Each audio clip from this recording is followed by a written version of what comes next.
Breaking news చూస్తున్నాం. పార్టీని వీడిన నేతలకు కాంగ్రెస్ ఆఫర్ ఇస్తుంది.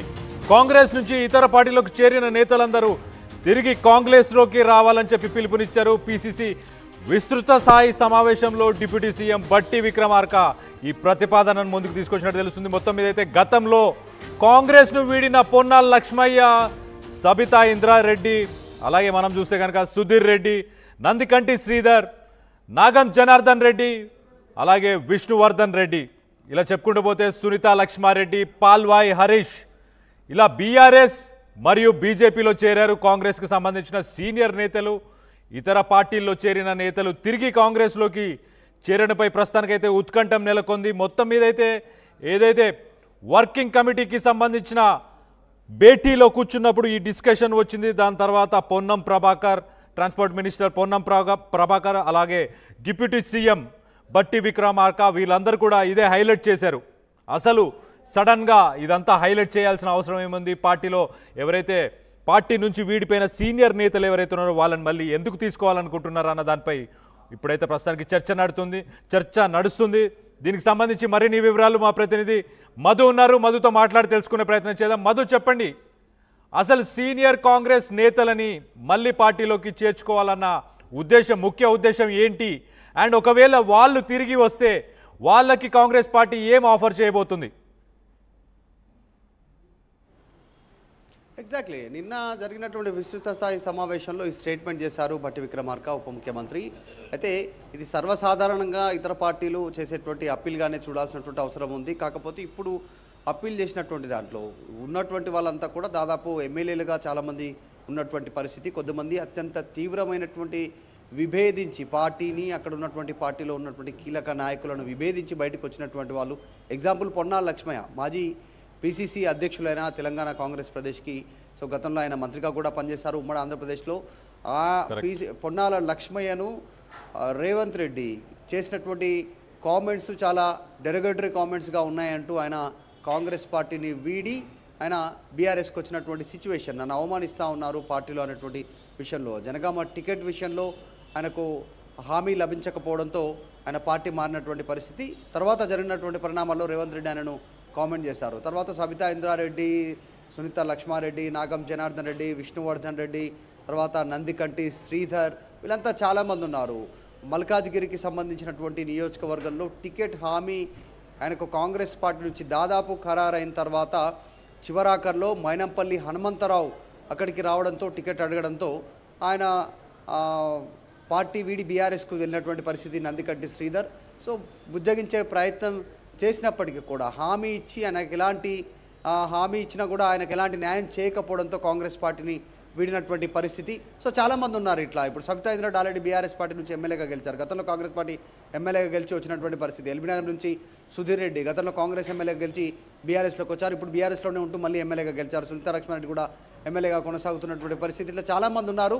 సో వారు తిరిగి వచ్చేటువంటి సిచ్యువేషన్ ఉందా అనేటువంటిది కూడా క్వశ్చన్ రైజ్ అవుతూ ఉంది. సర్వసాధారణంగా స్థానిక సంస్థల ఎన్నికల ముందు ఏదైనా ఉప ఎన్నిక ఉన్నప్పుడు, ఇంకేదైనా రాజకీయపరమైనటువంటి కొంచెం యాక్టివిటీ పెరుగుతున్న సందర్భంలో ఇట్లాంటి స్టేట్మెంట్ చేస్తూ ఉంటారు. బట్టి విక్రమార్క ఉప ముఖ్యమంత్రి హోదాలో కూడా ఈ స్టేట్మెంట్ చేసే ఉంటారు అనేటువంటి చర్చ కొనసాగుతుంది. మరి ఇంతమంది పేర్లలో ఎవరు వచ్చే అవకాశం ఉంది? వీళ్ళు నోటెడ్గా ఉన్నటువంటి, రాష్ట్ర వ్యాప్తంగా గుర్తుపట్టేటువంటి పేర్లు ఉన్నటువంటి నాయకులు వీళ్ళంతా కూడా పొన్నాల లక్ష్మయ్య, నందికంటి శ్రీధర్, తర్వాత సబితా ఇంద్రారెడ్డి, సునీత లక్ష్మారెడ్డి, నాగం జనార్దన్ రెడ్డి, పి విష్ణువర్ధన్ రెడ్డి, సుధీర్ రెడ్డి, ఇట్లా కొంతమంది పేర్లు. మిగతా వాళ్ళు చాలామంది ఉన్నారు. జిల్లాకు సంబంధించినటువంటి నాయకులు, తర్వాత నియోజకవర్గం, మండల, గ్రామ స్థాయి, వీళ్ళంతా కూడా ఇంకా చాలామంది ఉన్నటువంటి పరిస్థితి. రేపు స్థానిక సంస్థల ఎన్నికలను దృష్టిలో పెట్టుకుని వీళ్ళను మొబిలైజ్ చేసేటువంటి విధంగా, మళ్ళీ ఆహ్వానించేటువంటి విధంగా ఈ స్టేట్మెంట్ చేసినట్టుగా అయితే తెలుస్తూ ఉంది. ఖచ్చితంగా అధికార పార్టీ వైపు కాస్త మొగ్గు చూపే అవకాశం ఎక్కువ ఉంటుంది. ఎందుకంటే ఇంకొక 3 ఏళ్ళు కాంగ్రెస్ అధికారంలో ఉండనుంది. ఇప్పటికే చాలామంది, కొద్దిమంది గ్రామాలలో, మండలాలలో, నియోజకవర్గాల్లో ఉన్నటువంటి వాళ్ళు తిరిగి కాంగ్రెస్ పార్టీలోకి వెళ్తూ ఉన్నారు. ఇంకా కొద్దిమంది ఆల్రెడీ పార్టీని వీడి కాస్త దూరంగా ఉన్నటువంటి నాయకులు కూడా కాంగ్రెస్ పార్టీకి దగ్గర అవుతున్నటువంటి సిచ్యువేషన్ మనం చూసాం. ఒక్కసారిగా అధికారం మారితే అధికారం పార్టీ వైపే దృష్టి పెడతా ఉంటారు రాజకీయ పార్టీ నాయకులు. క్యాడర్ సంగతి పక్కన పెడతారు. లీడర్లు అయితే మాత్రం ఎటు అధికారం ఉంటే అటు కొద్దిమంది చూస్తూ ఉంటారు. అట్లాంటి వారందరినీ తిరిగి బట్టి ఆహ్వానించడం వెనకాల పార్టీని బలోపేతం చేయాలనేటువంటిది. ఎందుకంటే మొన్న తీసుకున్న విస్తృత స్థాయి సమావేశంలో పటిష్టం చేయాలి పార్టీని క్షేత్రస్థాయిలో అనేటువంటిది ఒక పాయింట్. అందులో మొత్తం 6 ముఖ్యమైనటువంటి అంశాలు ఉంటే ఆ క్షేత్రస్థాయిలో పార్టీ సంస్థాగతంగా బలోపేతం చేయాలనేటువంటి నిర్ణయం. దాంట్లో భాగంగానే తిరిగి పార్టీని వివిధ కారణాలతో వ్యతిరేకించి బయటికి వెళ్ళినటువంటి వాళ్ళు, రిజైన్ చేసి వెళ్ళిపోయినటువంటి వారు వాళ్ళందరూ తిరిగి రావాలని ఆహ్వానించడం వెనకాల ప్రధాన కారణం కనిపిస్తూ ఉంది. మధు, ఇప్పుడు స్థానిక సంస్థ ఎన్నికలు అన్నప్పుడు మరి గ్రాస్ రూట్ లెవెల్లో ఉన్న కార్యకర్తలు ఎలా రియాక్ట్ అయ్యారు? వాళ్ళ నుంచి ఎలాంటి రియాక్షన్ ఉంది? పార్టీకి సంబంధించిన నేతల నుంచి ఎలాంటి రియాక్షన్ ఉంది? ఇప్పటికే బీఆర్ఎస్ పార్టీ నుంచి వెళ్ళినటువంటి 10 మంది ఎమ్మెల్యేలు ఎవరైతే ఉన్నారో అక్కడ పెద్ద ఎత్తున పోటీ ఉంది. మొన్న కాంగ్రెస్ పార్టీ టికెట్ పైన పోటీ చేసి ఓటమి చెందినటువంటి వాళ్ళు, వాళ్ళ వర్గము, తర్వాత ఇప్పుడు ఎమ్మెల్యేగా బీఆర్ఎస్ నుంచి గెలిచి కాంగ్రెస్ పార్టీలో జాయిన్ అయినటువంటి ఎమ్మెల్యే వర్గం 2 వర్గాలుగా మారిపోయాయి. ఇద్దరి మధ్య ఉప్పు నిప్పు వంటి పరిస్థితి ఉంది. పచ్చగడ్డి వేస్తే బగ్గుమనే పరిస్థితి ఉంది ఇరు వర్గాల మధ్య. ఇట్లాంటి సిచ్యువేషన్లో ఆల్రెడీ రాజకీయపరమైనటువంటి లబ్ధి కోసం బయటికి వెళ్ళి వాళ్ళు ఎక్కడో ఉన్న తర్వాత పార్టీ అధికారంలోకి తీసుకొచ్చిన కార్యకర్తల బాగోగులు పట్టించుకోకుండా పోయినటువంటి వాళ్ళు తిరిగి రండి అని చెప్తున్నటువంటి కామెంట్ ఏదైతే ఉందో క్షేత్రస్థాయిలో కాంగ్రెస్ పార్టీ కార్యకర్తలకు నచ్చకపోవచ్చు. ఉన్న వాళ్ళకి ఏదైనా చేయండి, మళ్ళీ పార్టీ వద్దనుకొని వెళ్ళిపోయిన తర్వాత పార్టీ అధికారంలోకి వచ్చిన తర్వాత క్షేత్రస్థాయిలో కార్యకర్తల మద్దతుతో ఇప్పుడు వెళ్ళిపోయిన నాయకులను పిలవడంలో ఉద్దేశం ఏంటి? ఆల్రెడీ పవర్లోనే ఉన్నారు కదా అనేటువంటి చర్చ కూడా కాంగ్రెస్ పార్టీలో ఒకవైపు కొనసాగుతూ ఉంది. సో చూడాలి ఏం జరుగుతుందో. బట్టి విక్రమార్క పిలుపునిచ్చారు, ఎంతమంది రిటర్న్ అవుతారు, ఎంతమంది వస్తారు చూడాలి. ఇప్పుడు రానున్న కామారెడ్డి పబ్లిక్ మీటింగ్లో మరి ఎవరన్నా జాయినింగ్ చేసుకొని అక్కడ మరి ఆ జాయినింగ్స్ని కూడా అక్కడ వెల్లడించే అవకాశం ఏమైనా ఉందా? కామారెడ్డికి సంబంధించినటువంటి డిక్లరేషన్ ఏదైతే ఉందో సార్వత్రిక ఎన్నికల ముందు చాలా కీలకమైనటువంటి స్టేట్మెంట్. బీసీలను పోలరైజ్ చేస్తూ పార్టీ వైపు లాక్కోవడంలో కీలకంగా పనిచేసినటువంటి వ్యక్తి, ఓటు రూపంలో గుంజుకోగలిగేటువంటి శక్తి ఉన్నటువంటిది కామారెడ్డి డిక్లరేషన్. సో అది సక్సెస్ అయింది, కాంగ్రెస్ అధికారంలోకి వచ్చింది. కానీ కాంగ్రెస్ పార్టీ చెప్పిన డిక్లరేషన్ ఇంతవరకు అమలు కావట్లేదు క్షేత్రస్థాయిలో. ఒకటి, స్థానిక సంస్థల్లో 42% రిజర్వేషన్, విద్యా ఉద్యోగాల్లో 42% రిజర్వేషన్.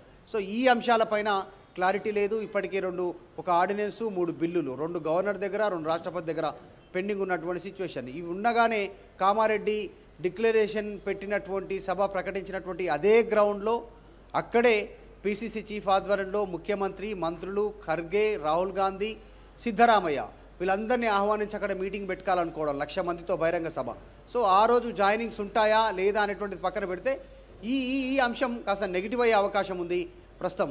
సో మొత్తానికైతే సంస్థాగతంగా కాంగ్రెస్ పార్టీని బలోపేతం చేయాలనేటువంటిది ఒక కార్యక్రమానికి ఏఐసిసి పిలుపునిచ్చింది కాబట్టి ఆ ఎజెండాలో ముందుకు పోతా ఉన్నారు. అందులో భాగంగానే వివిధ కారణాలతో గతంలో పార్టీని వీడిన నాయకులందరూ తిరిగి కాంగ్రెస్ పార్టీలోకి రావాలి, కాంగ్రెస్ పార్టీ భావజాలం ఉన్న నాయకులందరూ అంటూ బట్టి విక్రమార్క స్టేట్మెంట్ నిన్న జరిగినటువంటి విశ్వస్థాయి సమావేశంలో పిలుపునివ్వడంతో మరొకసారి చర్చనీయాంశం అవుతుంది. కానీ కార్యకర్తలు మొదటి నుంచి కష్టపడ్డ వారిని చూడండి, పారిపోయి పార్టీని వదిలి వెళ్ళిపోయిన వారి గురించి కాదు అనేటువంటి విమర్శలు కూడా ఎదురయ్యే అవకాశం ఉంది పార్టీకి.